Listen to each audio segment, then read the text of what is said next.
ដួងច័ន្ទអើយរះភ្លឺត្រចង់វងច័ន្ទផោផងអែបអង្គបំភ្លឺលោការាំងស្មីស្រទន់ត្រចាំង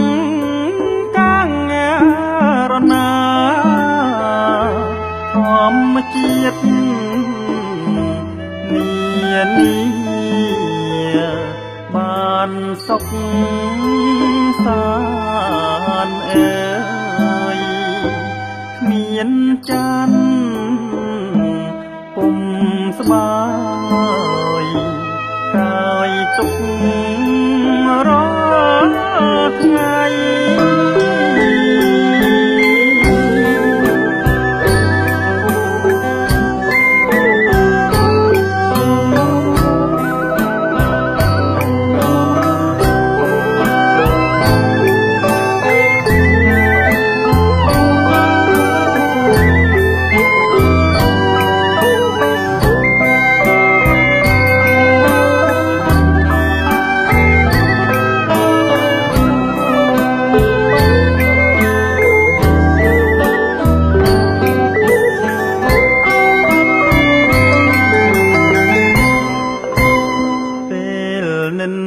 ស្រី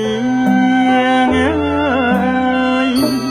គ្នាកណ្ដាលរាត្រី